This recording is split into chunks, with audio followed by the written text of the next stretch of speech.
is this the right version of a Right. Seekins gun, Yeah. or is this capable of this higher PSI? Like, our guns are already there. They're ready to go. If this wave continues to grow like we see it growing, great. Our guns are already there to meet it.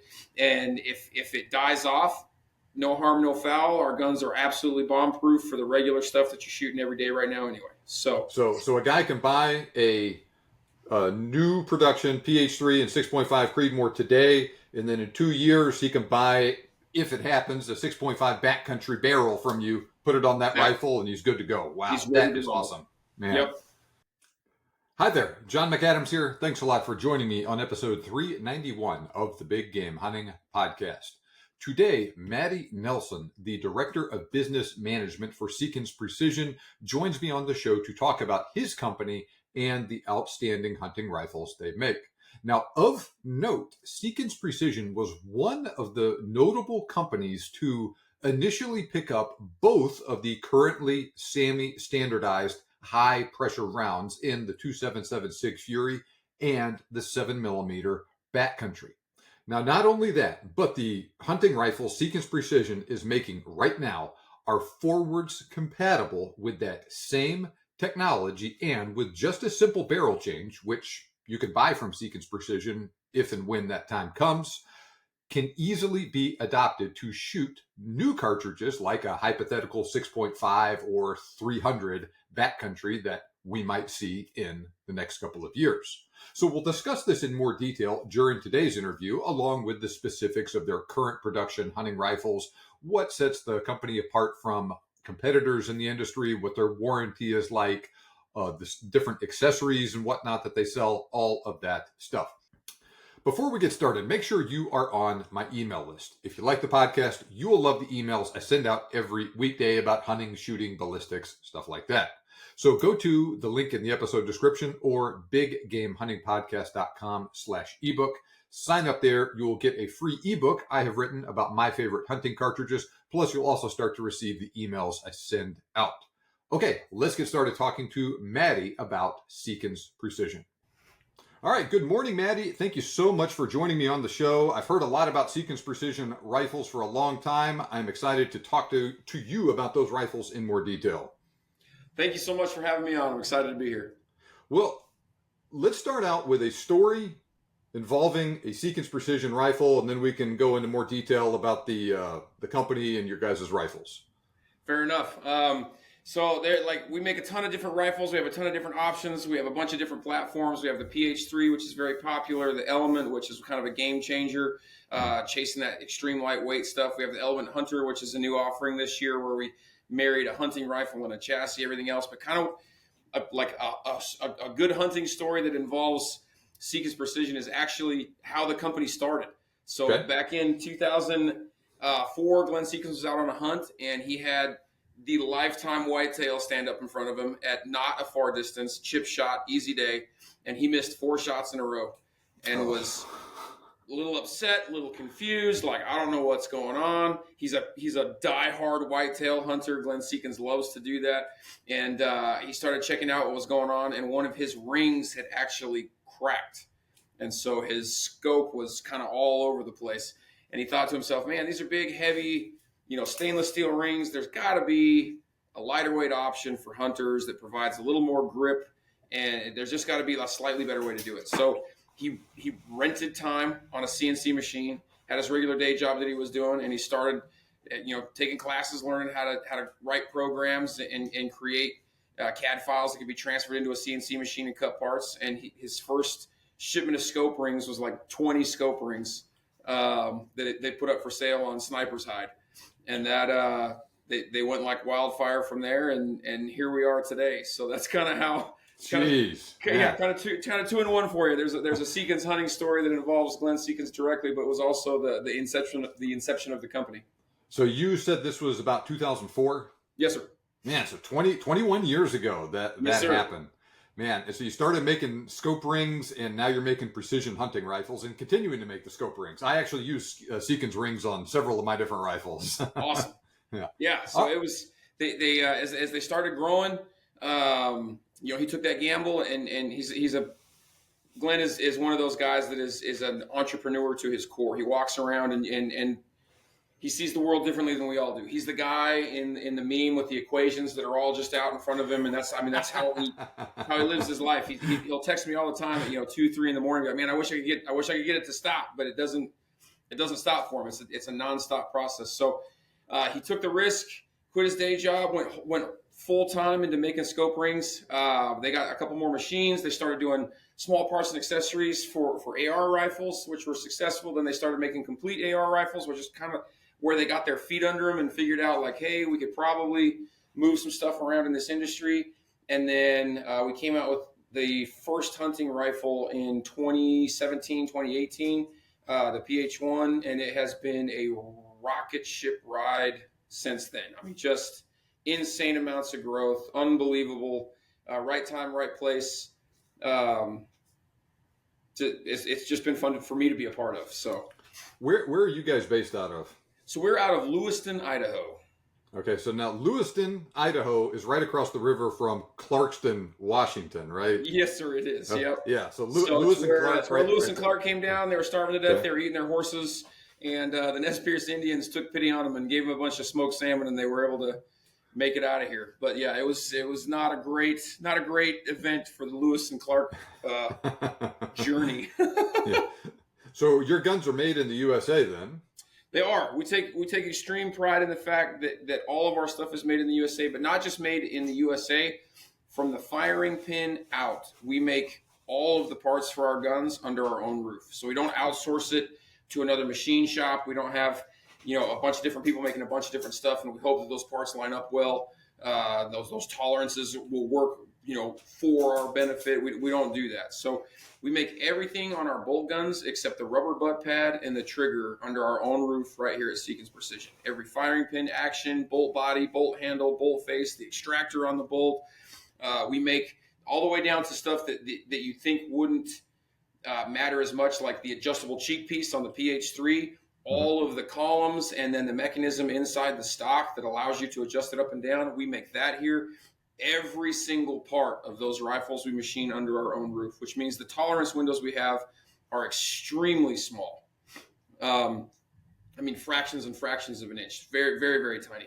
And then, so that bleeds into accuracy. We don't have to worry about parts lining up, parts matching up. And then we don't have to upcharge our customers for somebody else making parts and then shipping them to us. And then we get to pass that savings right on to the customer. So we find ourselves in a price point that is really right now uncontested on the market in that $1,800 to $2,800 window, where we provide a really high quality firearm with a lifetime warranty that has really struck a chord with a lot of customers. It's not that $5,000, $6,000, $8,000 option, but it's not sub $1,000 and not going to perform the way you want it to either. So it's pretty it's a pretty neat spot to find ourselves in, where we can compete with those super expensive rifles, and we're blowing cheaper rifles right out of the water. So now that is very interesting, and it seems like in the world in general, we're going through a process. Say we're like when you and I were kids,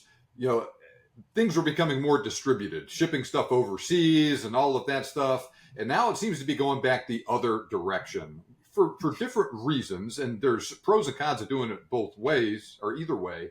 But one of the pros of doing it your way is you have a problem with a piece of one of your guns. It's a matter of going down to an earlier step in the assembly line or to a guy in a different room and be like, hey, this is an issue we need it to get fixed, instead of someone in a different country or something. Or opening, even if it was another company in the States, here comes 250 parts of X for whatever rifle, and hey, these are out of our specification range. We still have to pay for them. We still have to have them shipped to us. We still have to fix the problem. So in the industry, they call it OEMing parts, or somebody else makes your parts. And that's like an advantage to that is you can get a lot of parts really fast. We can get a lot of stuff out the door a lot faster if we did it that way. But we've kind of come to stand on the quality that we provide, and to do that, we can't outsource that stuff. Our quality control department is also extremely robust.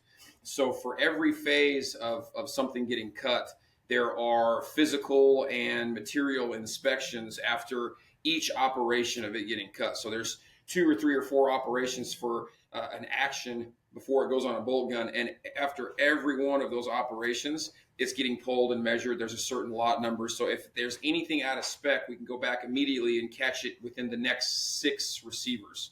So it's super fast, or it's a super small number. So our scrap rate, we tell people all the time in our machine shop, we have, like a 2.5% scrap rate, and nobody believes us because it's like, well, there's no way that's that small. But it's because our quality control is in such small numbers. In comparison, if you were to go to a large manufacturer that's just pumping actions out for another company, it may be 1 in 250, 1 in 300 receivers that gets checked, or we're 1 in 6. Wow. So yeah, it takes more time to, like a con, like you were saying, is it takes us a little bit longer to get that stuff out the door. But we found that if it is a quality product, our customers are willing to wait.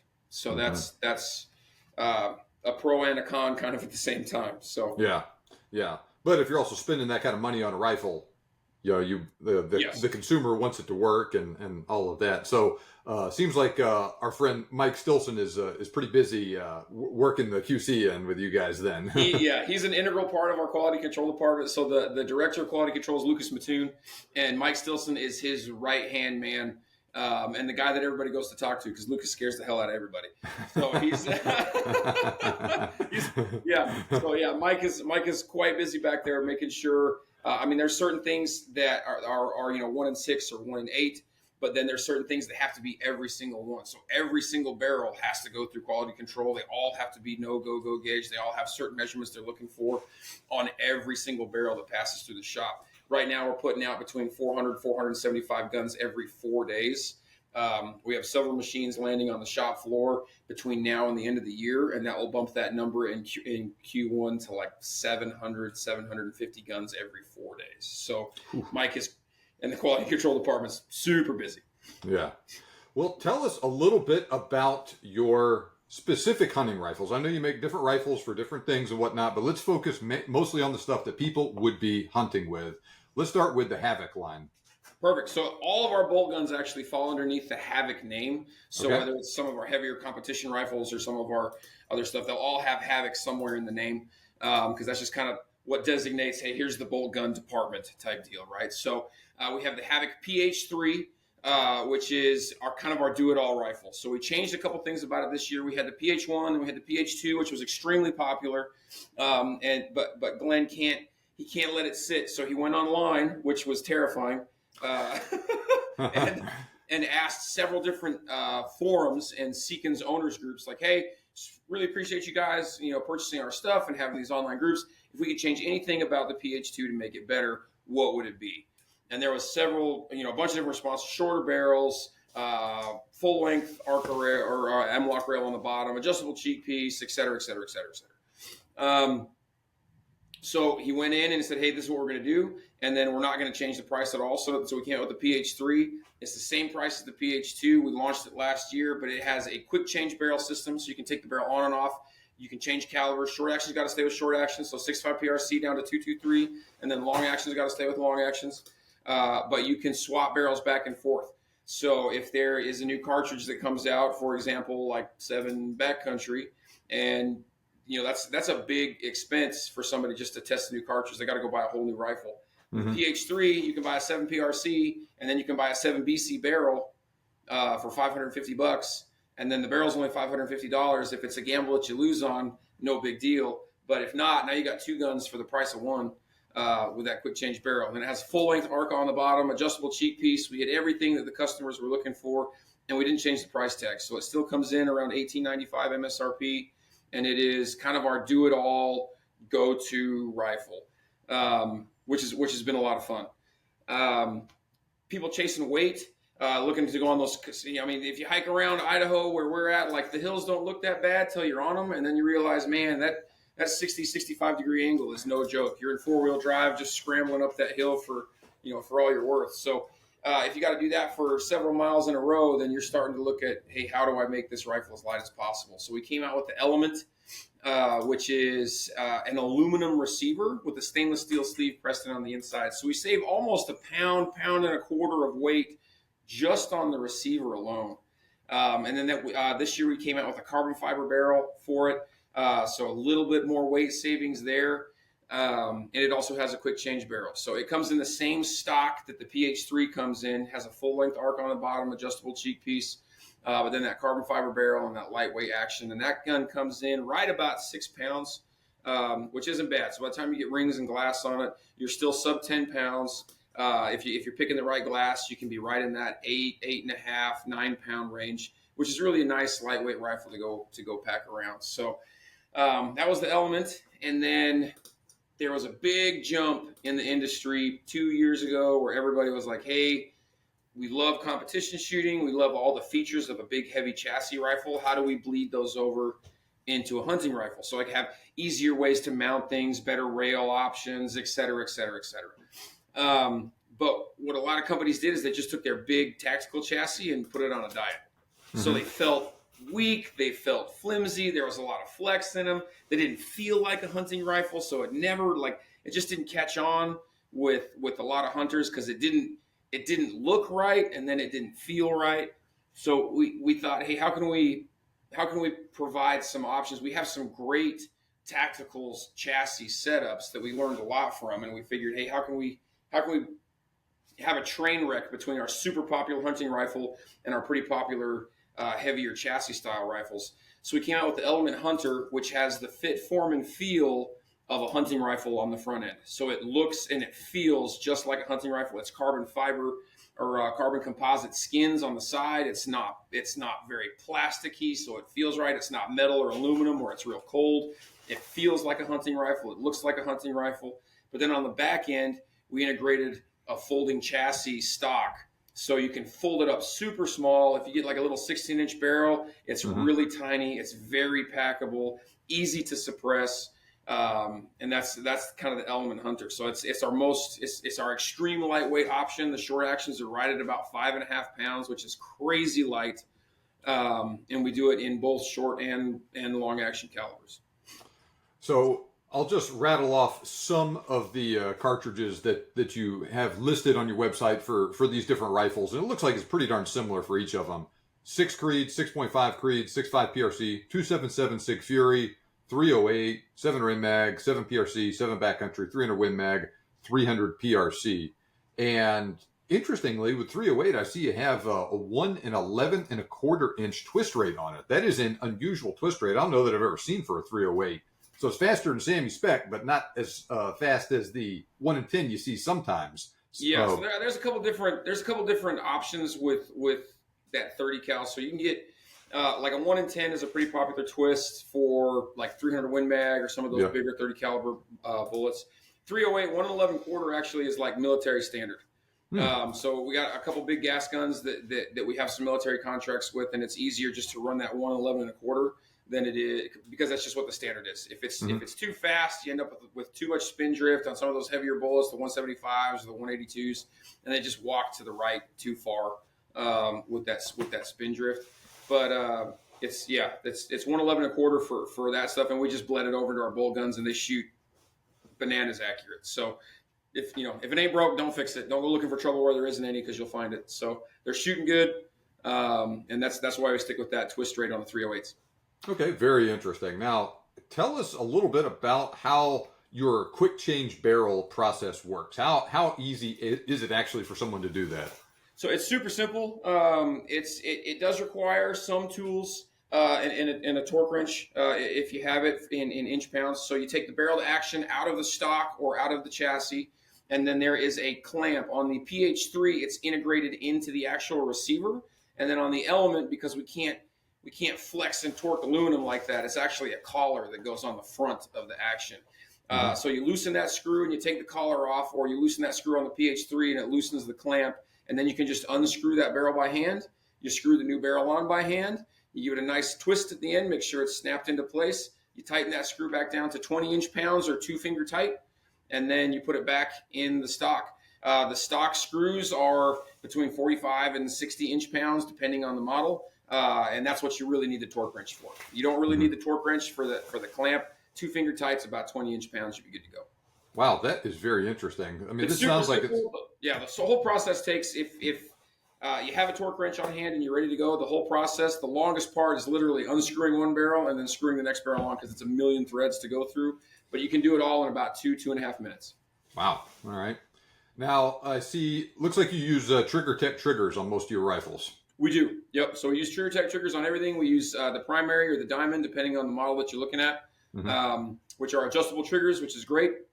I think the primary goes down to like a pound and a half, and up to 4.5 pounds. And the diamond goes down to like 8 ounces, super light, and up to about 3.5 pounds. So they come factory set for us at about 2.5 pounds. But then you can get in there and play with it. And they're super easy to adjust for the customer. Integrated 20 MOA Picatinny rail on top. You got the M-Lock rail on the bottom. Yep. TriggerTech trigger. They all come with muzzle brakes. Yes, so they all come with our muzzle brake, which is just our Hunter muzzle brake. It's a ported brake, so it kind of shoots everything out 360 degrees. You can get our ATC, which is a brake designed to reduce a lot of back pressure and recoil as you feel it.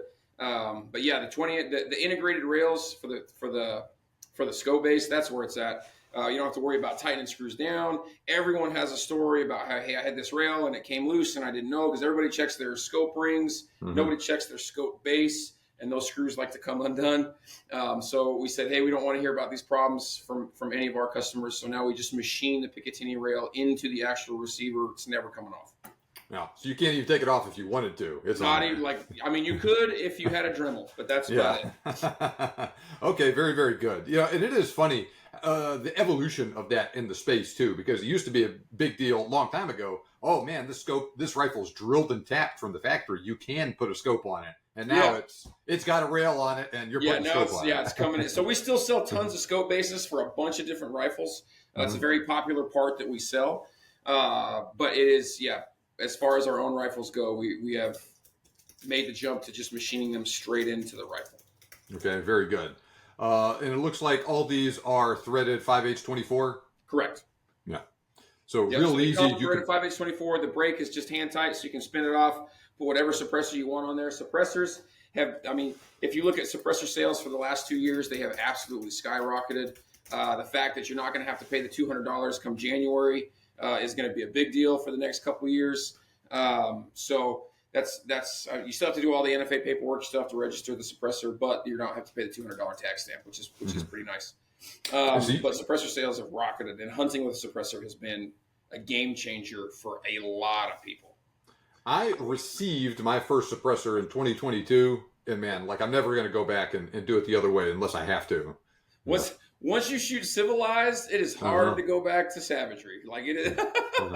That's right. It's just tough to shoot loud for a lot of reasons too. Not just the ease of you as the hunter. It takes a lot of recoil out of the gun, which is nice. The animals are not nearly as suspicious of those shots. And then the big one for me is family members that get to hunt. So now I have 3 little girls, 2 of which are of hunting age here in Idaho. And they've both gone on hunts and both put bears down. And they were able to do that and do it extremely accurately at pretty far distances because they're shooting suppressed. There's not that big break. It's not loud. It's not scary. It's easy for them to shoot. And so suppressors for me have really just made it better for younger shooters to get into the game and not have immediate bad muscle memory built into flinching when that gun goes off, or this hurts because dad's gun's a big caliber and I don't like shooting it, where that suppressor takes that big bite out of the sound and a lot of that recoil away.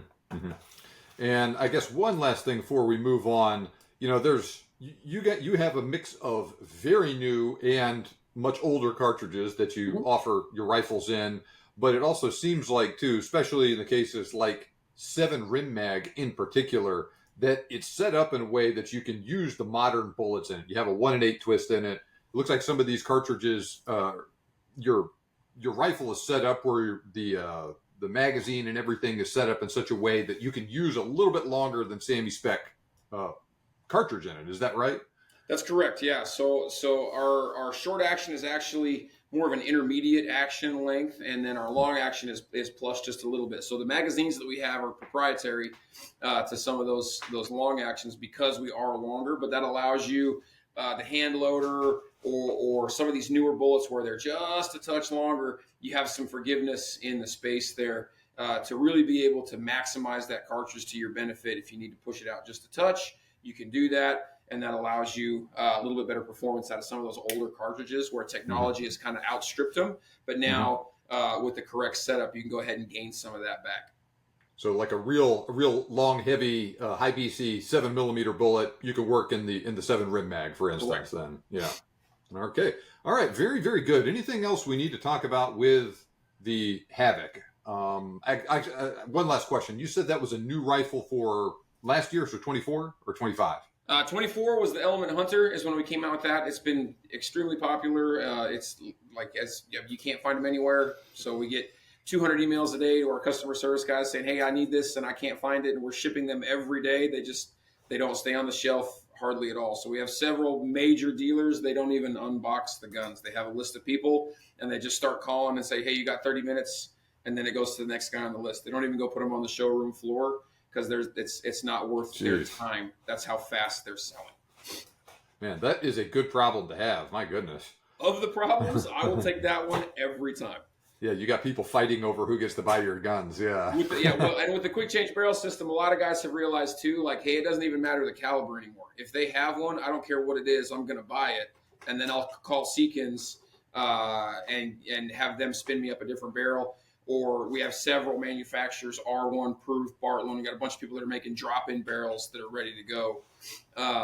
So they figure, hey man, I'll get the gun, and then I can worry about the caliber tomorrow. Yeah, so, yeah. You just get it in short action or long action, and then deal with it like that. Exactly. Okay. Now I also see that you have a Havoc PH3 NRL. So is that a PH3 that's a little bit heavier and is more optimized for the like an NRL hunter shooter competition? Yeah, so that one is kind of specifically designed for the NRL. There's certain rules we have to meet. There's certain things you kind of have to shoot it with what it comes with. You can't change a lot of stuff on it. So that one actually doesn't even come with a brake. It just comes with a thread protector because if we put a brake on there, that's the brake you have to shoot. But if we don't put a brake on there, then you get to pick which one you want to shoot. So like some funny rules like that. It has a little bit heavier contour barrel, and then it has the diamond trigger in it. So it's that kind of lighter weight, tunable trigger for that competition shooter that wants it down to be, hey, I need it to be a pound, or I need it to be 12 ounces or 10 ounces, a little bit under a pound for those precision shots those guys are taking. And so that's kind of the difference between that one. It's also the only one that we do in blue, so which has been super popular. We'll probably roll it into a regular SKU next year and use the NRL like as a test bed for different colors. But yeah, that blue popular's been super popular. But yeah, just a touch heavier and a little bit better for recoil management and following that shot to the target where you don't have a spotter to help correct, hey, left or right or whatever else, because it's competition, you're on your own. Yeah, and it looks like you got long barrels with 6mm Creed, 6.5 Creed, 6.5 PRC. Only options on that too. Yeah, there's not a lot of options. They don't need the big, Magnum calibers and the long action. They don't need any of that stuff.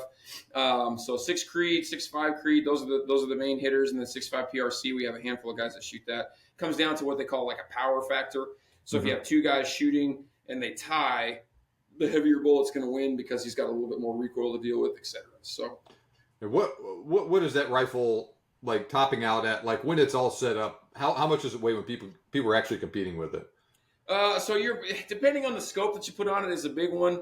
So like I have one, and I have like a real big heavy Gen 3 scope put on there, like a Razor HD Gen 3 6-36. So I got a big, boat anchor of a scope on top of that thing. So with bipods, if you want to fall into certain factors, you have to be under 14 pounds, or you can be 16 pounds, or you can shoot heavy where it doesn't matter. But I am flirting extremely close with bipods, the brake that I shoot, and that big piece of glass on top. Depending on the scale, I may make that 14 pounds or I may not. Yeah, so it's quite a bit heavier than a lot of these other rifles. But it's a very gamified rifle too, though. Yeah, it is. And there's a lot of guys, anytime you start shooting competition, like all the gamers going to come out of the works. So they got guys that have rifles that are 10 pounds, but then they have a 13-pound weight on their magazine, which is not part of the weight. Okay. So, those poor mag catches are just hanging on for dear life in there. Oh, my goodness. Jeez. Yeah, all it's right. pretty funny. Okay. Anything else we need to talk about with your different variants of the PH3? I think we kind of hit them all. It's a plug and play option for any of our rifles. It doesn't matter what caliber you want to shoot. If something else comes down the pipe and we offer that caliber, like we'll make a barrel for us so you can change it over.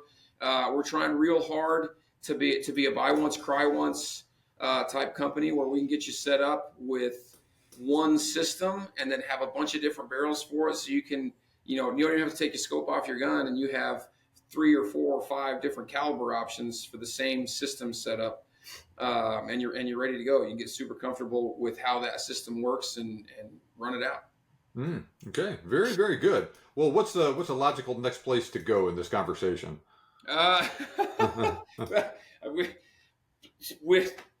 We can start talking about like what's coming new, what's coming down the pipe, ammunition wise. Sure. You mentioned we do 7BC and 277 Fury in our stuff. That is pretty exciting in the industry. We've kind of topped out with as fast as we can make guns and bullets right now. But everybody is chasing weight. Everybody is chasing a shorter barrel. Everybody wants to shoot suppressed, but everybody still wants the muzzle velocity of a big, long 42-inch truck axle barrel. And the only way to get that currently is to up the pressure in the case. So if you look at 277 Fury or 7 Backcountry, instead of the usual SAAMI spec 60,000 PSI in there, they're pushing 75, 80,000 PSI on those cartridges, which allows you to have an extremely fast muzzle velocity with a pretty short barrel, and get kind of the best of both worlds. The downside is metallurgy now has to catch up. So everybody, what's the barrel life on a 7 Backcountry or 277 Fury? Like, it doesn't matter. That's not what you don't buy a big huge monster truck because you're worried about MPG, right? So it is, they're going to burn barrels out pretty fast. But that'll be the next jump is, hey, how do we create a combination of metals or a different type of barrel system, which we have some things in the works here at Seekins that we're working on right now because high pressure is coming. That is the next wave for sure. That technology is super exciting. You can kind of see where it's at with the 277 Fury and the 7 Backcountry. If you go and look at those muzzle velocities, my favorite is the 277 Fury that we necked down to 260 and 6.5 Creedmoor. Shooting that out of a 16-inch gun, we were getting like well above 3,100 feet per second out of just a 16-inch barrel. It's insanely fast. What bullet weight? We're shooting 140s. Yeah. It was 140s for the 6.5, and it was 136s for the 260. So you're getting faster than 6.5 PRC velocities out of a 16-inch barrel, you say? Yeah, super fast. So you're looking at 3150, 3175, and that's not even pushing the cartridge or the powder weight or anything else. That's just, hey, let's stick it with, let's play it conservative and stick to that 70,000 PSI versus that 80,000 PSI where, depending on the bullet design now, once you get something going that fast, it can't even hold together itself. It's coming apart in the air. So, it's coming, right? We have some things in the works at Seekins. I know a bunch of other companies do. We're all in a race to see, what the metal of the Enterprise or the Falcon was made out of, so we can, melt it down and make barrels out of it. But that's where we're at right now. That high pressure stuff is coming, and the smart guys are leaning forward to that foxhole and trying to figure out, hey, how do we get something a little bit different, metallurgy wise, to give us a little bit better barrel life out of that guy, so that we can continue to get the best of everything: muzzle velocity, barrel length, barrel life, cartridge performance, the whole works. So there's a lot of good sides of those cartridges, like you just talked about, but there's also, like you also mentioned, complicating factors doing it, making a gun that actually is, safe to use and trying to improve your barrel life, all of that stuff. And Federal has basically said, the 7 Backcountry is just the first one that we're making. And so everyone's guessing at what else is coming down the line. And it's interesting what you were saying about the 6.5 millimeter version of the 6.5 or the 277 Sig Fury. It seems like some of the problems are things that you can deal with, some of them aren't, right? The questions about reloading, that's not so much in your guys' wheelhouse, but like accuracy is, though. Yes. So that seems to be a complaint that at least some people have raised about the 7 Backcountry. Can you tell us a little bit about the experiences you guys have had with those two cartridges? So the 277. So the case design is a little bit different between the two options. If I had to pick, like, and I don't want to play favorites, I don't want to play sides, I don't want to get in any hot water by saying oh, I don't like this or I don't like that. Like, please keep in mind this is purely opinion of what we're talking about right now. Of the two designs, I prefer the Sig design, where it still has some brass to it, where it can expand, catch the sidewalls, it eliminates some of that bolt thrust, then it contracts, it pulls out, but you're still allowed that 80,000 psi without melting the brass, because it has a steel base and a steel cup, and then brass brass sidewalls. The 7 Backcountry is that plated casing. There's no expansion. There's pretty significant equal and opposite force going on when that trigger gets pulled, because there's no expansion to eliminate some of that bolt thrust. So you have to have a pretty robust system. When we initially did some testing, we realized, like, man, there's that 75,000 psi is a lot. We were getting really sticky bolt lift, and so we went out. We bought, we purchased a bunch of different actions from all the different companies. We spun up 7BC barrels for all of them, and we really looked at, like, hey, what is our competition capable of? What are we capable of? And from what we saw, everyone is really flirting with that. Maybe it'll work, maybe it won't, due to lug setback, pressure inside the system, et cetera, et cetera. So a lot of heavy bolt lift, a lot of real sticky bolt, or you got to beat it open. And so we decided, hey, like, how do we get ahead of this power curve? Because that's the easier way to make the cartridge. And for sure, we're going to see more of those over the dual stuff, because that's complicated and tricky and a little bit more expensive. So, so we looked at our stuff. We said, hey, let's redesign the inside of our action. So the breech plug and the bolt face are now made out of extremely hard tool steel that's able to handle that pressure.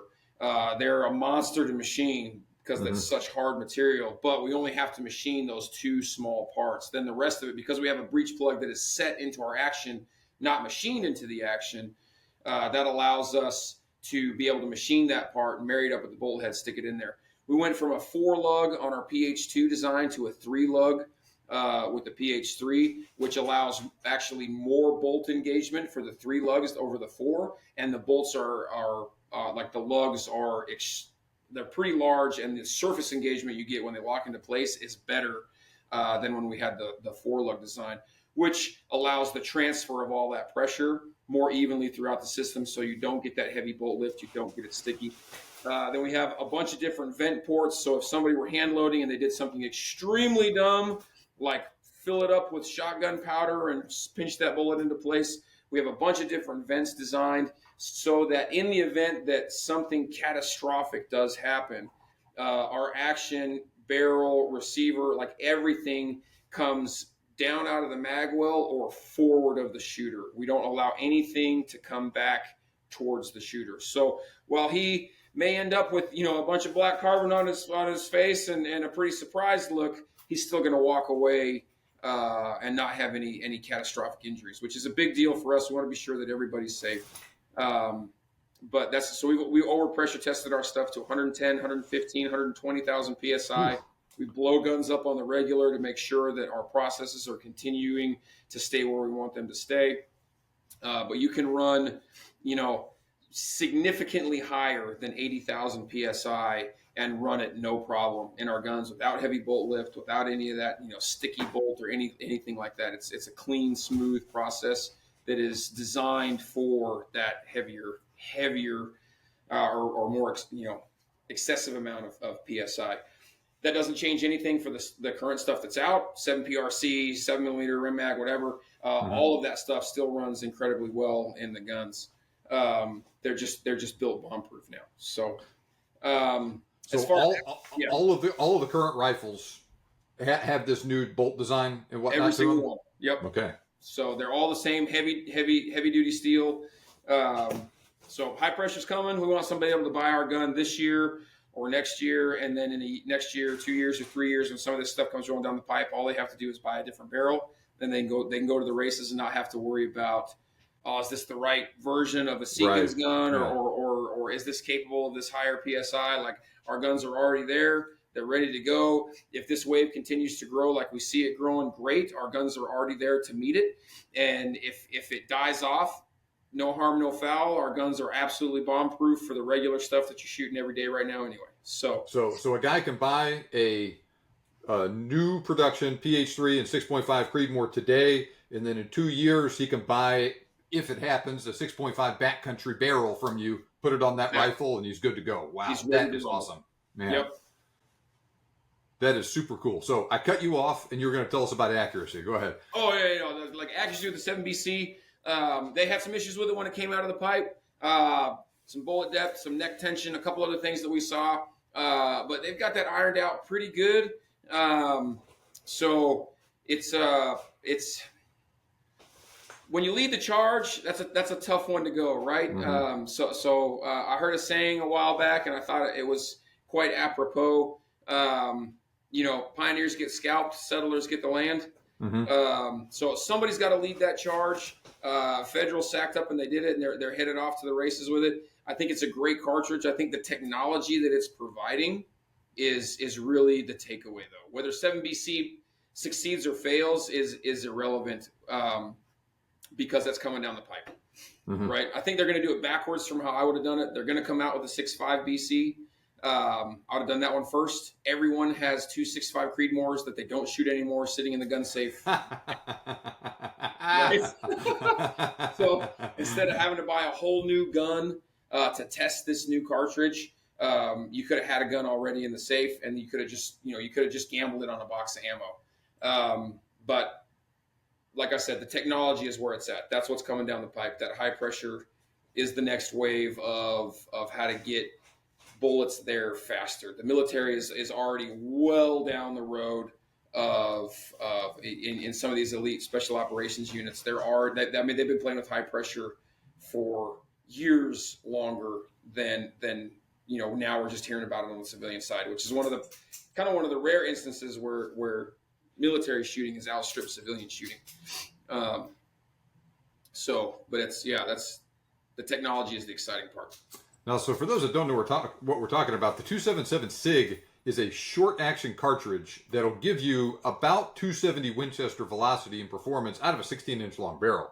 And you can work it in an AR and all of that stuff. So you get all the great things you love about the 270 in that small package, and then the 7 Backcountry, kind of same idea. And I know there's been talk of the Army switching over to that new cartridge and everything for the regular guys in it as well. And this is one of these things that the spec ops guys, they're always playing with the new stuff and really pushing the envelope with that. So it'd be very interesting. One day we'll find out what they're working with right now. Yeah. So there's some pretty neat stuff that's out there. I'm in a unique spot where I work at Seekins Precision, but I'm also one of the primary instructors at Hat Creek training facility here, which is all we do is tier 1, tier 2 long distance units all year long. So they do about 42, 43 weeks a year. And I go up there as either the primary or alternate instructor for different things for about 10, 15 weeks out of the year. And there's 4 or 5 of us that work up there under Brian Morgan, who's the owner of that facility, which is a fantastic place to shoot. But we get to rub shoulders with those dudes all the time and are keenly aware of what they're playing with right now and what's coming down the pipe. And there's some pretty neat things on the horizon as far as how fast we can get stuff to go, and for guys that don't quite understand, like you get more pressure, like what's the gain? Anytime you start shooting farther than 200 meters, 200 yards, whatever, it is like the only things that matter anymore is wind and gravity. So the less time my bullet is in the air, the less gravity and the less wind have time to affect it. So 308 is it's going pretty slow. It's not super fast, 2,600 feet per second ish with a big 175 grain bullet. It's got, a second and a half, almost, 1.75 seconds at, 700 meters for that bullet to get down range. A lot of things can happen in that time. Now, if I take that 6.5 Creedmoor That cuts it down to 1.2, 1.3 seconds. It's in the air less time. You're inherently more accurate because you don't have to adjust for as much wind or as much gravity. Now you take that same 6.5 bullet, and instead of the velocity you're getting out of a standard cartridge, and you put 80,000 psi behind it as it's exiting, now your time is down to sub 0.9 seconds bang to impact for 700-800 meter shot, which is 900 yards. That's a big deal. That bullet's just not in the air long enough for the environment to have very much effect on it, which means you are now inherently more accurate, because it doesn't matter as much what the wind is doing, because it's just not in the air long enough for it to affect it. Now tell us a little bit about the accuracy standards that you guys have for your rifles that you're selling. So we do a ton of accuracy testing at Seekins Precision. We have an accuracy guarantee for all of our shooters. It's too easy to slap like a 3/4 minute MOA guarantee on the side of the box, and then when the customer calls and we say, well, it's your ammo or your glass, or it's you, like, tough luck, the gun will shoot it, you're out of, go figure it out. We don't want to do that. That leaves a lot of guys high and dry. So that's not really what we're about. So our shooter satisfaction guarantee, simply stated, is our gun will shoot the accuracy that you require, or that our customer requires, guaranteed, right? So if that is sub 1/4 minute, great.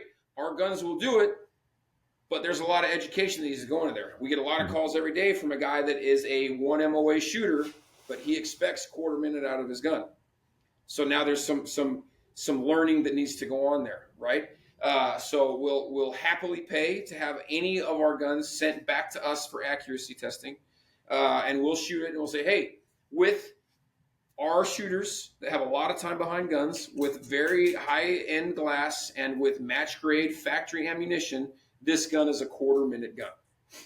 Now we got to go talk to the shooter and say, all right, I'm not going to say that it's you, but we're for sure going to eliminate the rifle, right? It can do it. What are the other factors that are out there, right? Okay, cool. You want to shoot better than 1 MOA?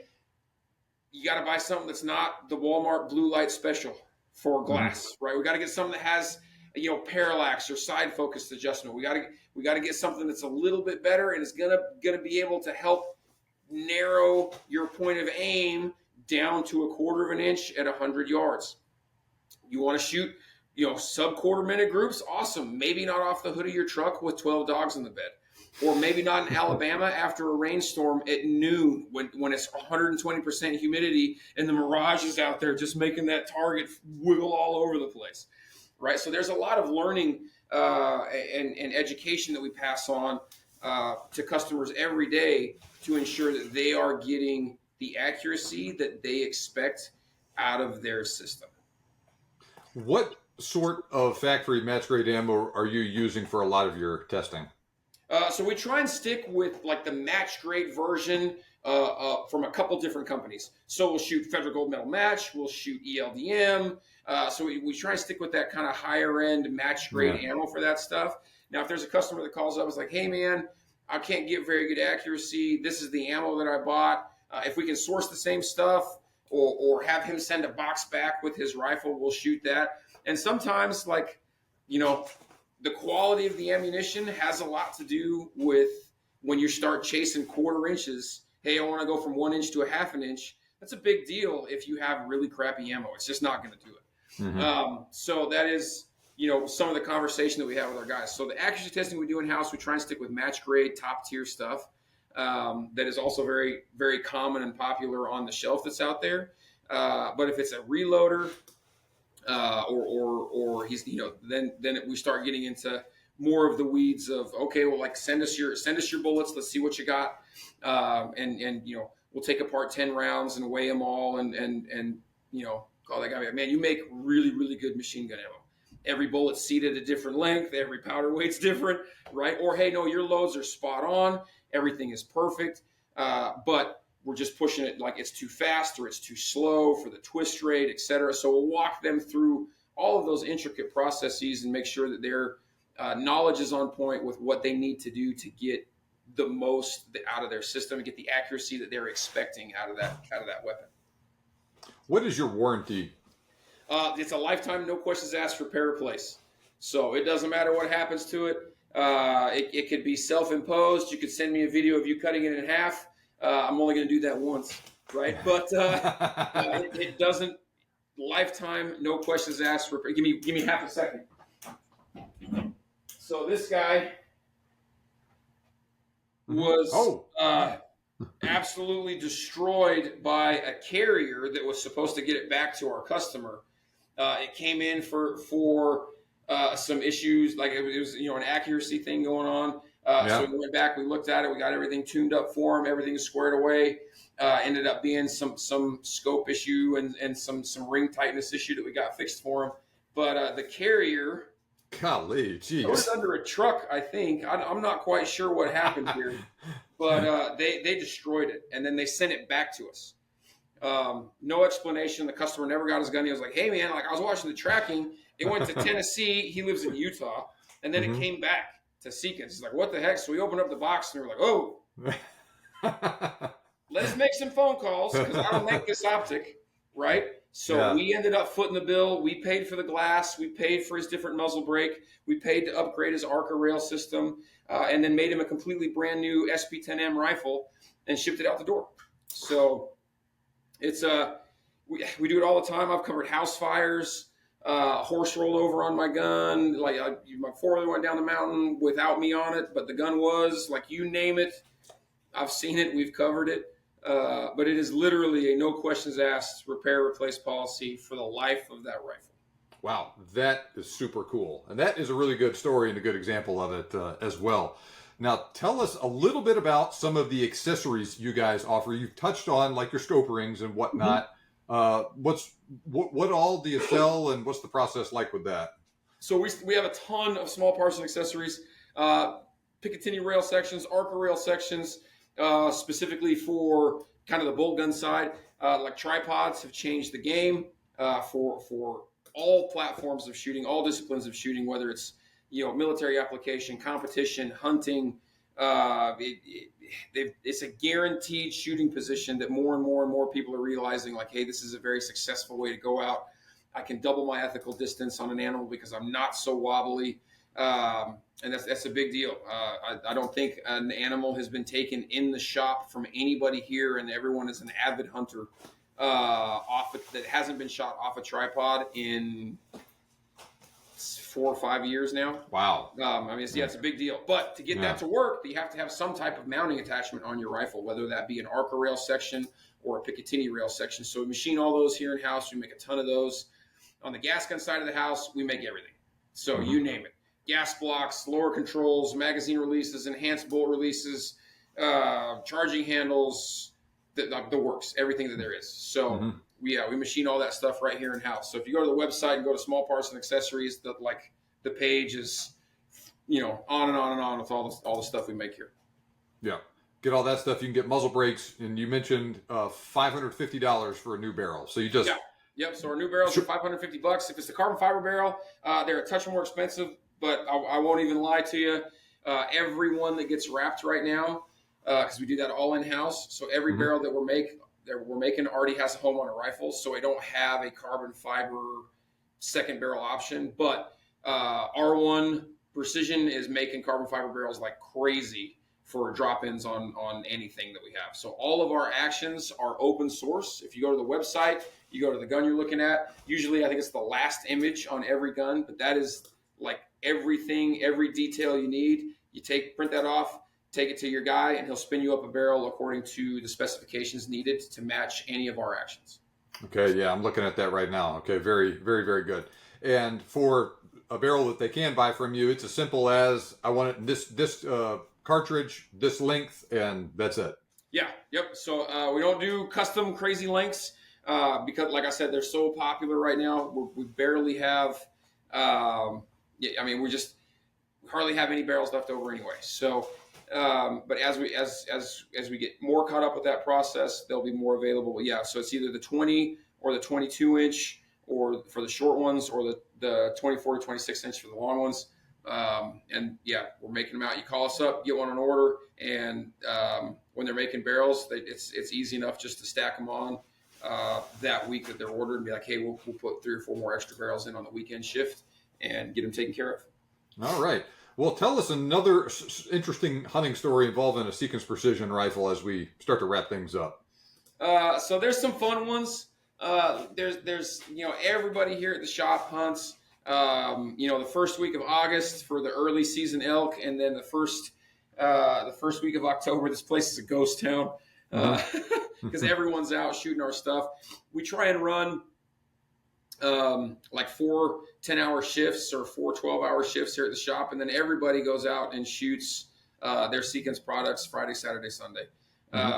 We have a bunch of crew, like a bunch of the machine shop and quality control guys are working today. Just because we don't limit overtime on guys. We're in such high demand. If they want to come in, we'll happily pay them to make the parts. The shipping team comes in on Monday and it's just buried by a bunch of stuff. But so there's a ton of stories to pick from. But like I'll wax personal with this one. So my oldest daughter, a couple years ago, it was her first time to go hunting. So she wanted to go like camping and horseback riding and hunting. We kind of wrapped them all into one. So we rolled 20 miles down towards the Snake River off one of the breaks up here, like way out in the middle of nowhere, looking for bears. And we had one of the initial prototypes of the Element Hunter. So it was very much kind of Frankenstein together. It looked weird. It had some funny parts to it. It had no carbon composite stock coming out the fore end. It is kind of a funky looking prototype because we wanted just to proof everything out, be sure it worked. I happened to be going on this hunt, and the quality control department was like, "Hey, take this and shoot it, and tell us what you think." So we took that out, and we ended up seeing a bear. It was 550 yards. It was across the canyon. So we jumped off the horse and we set her up on a tripod super fast. It took less than 10 15 seconds to get her set up from a comfortable kneeling position on this tripod. And she'd been practicing dialing and wind holds and all the stuff. She was shooting a 6.5 Creedmoor. So I lays the target for her and said, "Hey, you need to dial 2.6 mils, I think is what it was." So she dialed up 2.6 and I said, "Hey, you need to hold left 0.4." And she took a shot and crumpled that bear on the spot. Just dumped it right on her little rocky bluff. Dumped it right there, which is like super proud dad moment, right? But she had a really good time, and it was super fun. So that was a successful story with a very first time out hunting. First time getting all that stuff done. We'd been to the range and shot a bunch, obviously, before then, to make sure she was dialed in and her mechanics were correct, trigger squeeze, sight picture, breath control, et cetera, et cetera. But to go out and then actually apply them and harvest that animal was pretty cool. That is super cool when it all comes together like that. All right, we will wrap up with the question I'm asking everybody on the show this year. You must choose one to hunt with for the rest of your life. Either a single cartridge, and you can use any bullet in that cartridge, or a single bullet type, and you can use that bullet type in any cartridge. Okay. What is your choice? I've seen a lot of different stuff. I've done some hunting myself. I'm not as big a hunter as a lot of the other guys are in the shop here, just due to time constraints. But if I had to only pick one with what's available right now, like I think 300 PRC takes the cake. Okay. It's accurate. It's fast. It's heavy. Depending on what you want to shoot, the 212s, the 225s. And I've seen that round in particular put down a lot of animals. It's also big enough that, like in Idaho, you don't want to chase it. You shoot that elk and it runs over the ridge, man. He may have only traveled 600 meters, but to get over there on foot, that's 1.5 miles. Like it's so the chances of you losing that animal increase exponentially. So I don't want to chase it. I want to shoot it and have it drop where it's at. And that 300 PRC has proven to be able to do that regardless of the game, over and over and over again. Okay. Well, very, very good. Where can people go to learn more about what you guys are up to at Seekins Precision? So you can go to the website, seekinsprecision.com. You can go on Facebook and find us. You can go on Instagram and find us. It's Seekins Precision _official, I think. We are shadow banned like crazy, so you have to type it in exactly correct on the social media stuff. But if you can't find us there, you can always call our customer service desk and they'll get you squared away with where we're at. We do some pretty cool social media stuff with giveaways and a bunch of other things. So it's a fun page to follow if you can. Or you can just call us up and get all the information you want. We got a really dedicated customer service team that is very, very knowledgeable. about all of our products, but also a bunch of other stuff out there. Probably half the questions we answer: what suppressor would be good? What piece of glass? What bipods? What tripods? Like all of the other accessories that we do not make. So they're a very knowledgeable team that can help people out with any of those questions. Okay, very good. And so obviously your rifles shipped or sold through a network of dealers in the country, but you can learn more about them on the site, but you'll ship all the accessories for the most part direct to the consumer. Yeah, any small parts you can buy direct from us, not a big deal. Rifles, we have a huge network of dealers and distributors. So if you don't have one in your area, call us up. We'll start beating the bushes and shaking somebody out there that would like to carry our stuff. But usually we can get you something pretty close, pretty fast. All right. Well, Matty, thank you so much for joining me on the show today. I really enjoyed this conversation. Thank you so much, man. It was a pleasure. All right. We'll see what the future holds for Seekins Precision and some of these cartridges that are along the lines of the 7 Backcountry we might be seeing in the next couple of years. Looks like a lot of exciting stuff coming down the road. I was darn impressed by what I heard from Matty in this conversation as well. So links to the Seekins Precision website and social media accounts are in the episode description. Check them out to learn more about the company. If you enjoyed this episode and you want more content along these lines, visit biggamehuntingpodcast.com/ebook. Sign up there to get my free ebook on my favorite hunting cartridges. Plus, you'll start to receive the emails I send out every weekday. Remember, you can make your hunting dreams come true, and we can help. Thanks a lot for listening. I'll see you back here next time on the Big Game Hunting Podcast.